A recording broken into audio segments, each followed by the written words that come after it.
All right, welcome back. The title of this mini lecture is Colonialism and Memory. We're going to talk about five terms or five things that it's important to think about when we look at the history of how we memorialize or think about the colonial experience for North America and for America itself. When I was a kid, we tended to think or be taught a very positive way to look at the colonial experience. We reenacted the first Thanksgiving. We made construction paper pilgrim hats. And it was all good. Everything was cool. I dressed up as Juan Ponce de Leon, the Spanish conquistador, to do a social studies project in the fifth grade because I had a gray felt hat with a feather, and obviously that means conquistador. It was the late 80s, early 90s. What do you know? But how we study the history of memory and how we memorialize things and what we tell people about them matters. It matters a great deal. It makes people think their voices aren't being heard. It makes people feel that they're not included, that their struggles, if they had them, were not respected or that they were marginalized as a part of the American story. And so this is a politicized aspect of history, right? The history of memory. How do we tell historical narratives? Do we tell them positively? Do we tell them negatively? And if there's a negative, is it okay to mention it? A way to think about it might be the great debate over a guy like Thomas Jefferson that the sociologist James Lowen wrote about years ago, which is, what do you tell a 5-year-old about Thomas Jefferson? He wrote the Declaration of Independence, was one of the first presidents of the United States, obviously did a lot for the country. But he also was a slave owner. He had views on race that we would find unacceptable today, and treated, to what we understand, quite possibly, raped one of his slaves and fathered children with her. So those things are not okay. So is he good? Is he bad?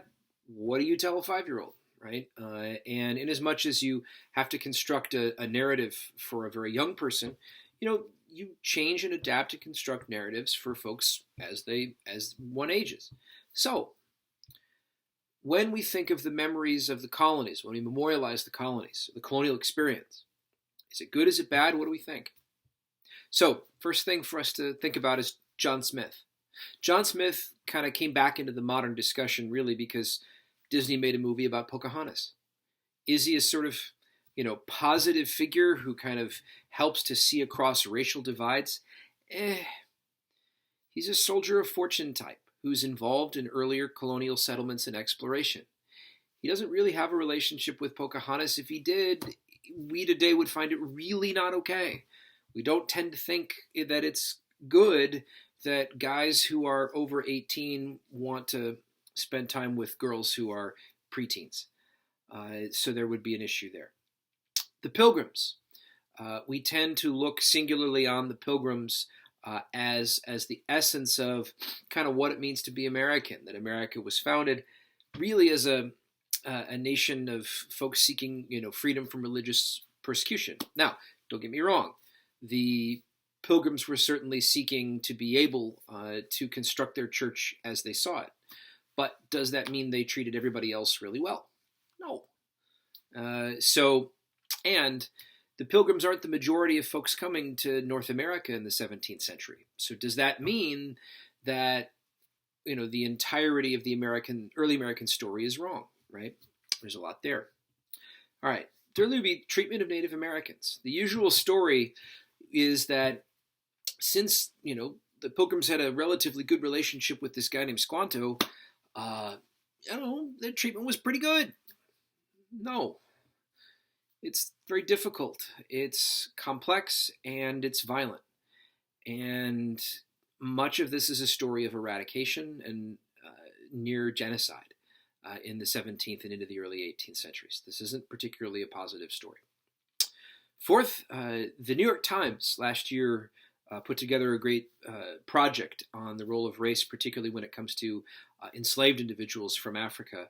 And it was called the 1619 Project, arguing that it is important for us to actually reshape what we define as the founding period of America as 1619 as opposed to 1776, because this is when the first enslaved individuals from Africa arrive in North America.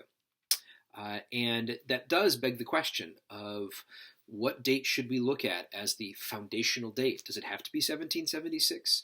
How central is race and slavery to the early American story? And it's a big part. It's a very, very big part. And also this idea, perhaps finally, of American exceptionalism, right? It's okay to think pridefully of one's country, but is it okay to also recognize that it's not perfect? And there have been some very difficult things. And in the early 17th century, John Winthrop, the Puritan leader, as he's helping to establish the Massachusetts Bay Colony and is leading it, right, writes a number of sermons and others where he refers to America as this sort of city on a hill, and this idea of American exceptionalism kind of emerges out of that era. And so that's another part of this colonialism, right? This debate, colonial memory, this debate over whether or not America is exceptional, should it be, should it not be, right? All of this. Overall, I think the colonial period is a fascinating period, and it's one that we've looked at very differently through the generations, and one that is certainly still relevant today, given the many things that we discuss in modern politics and culture and society.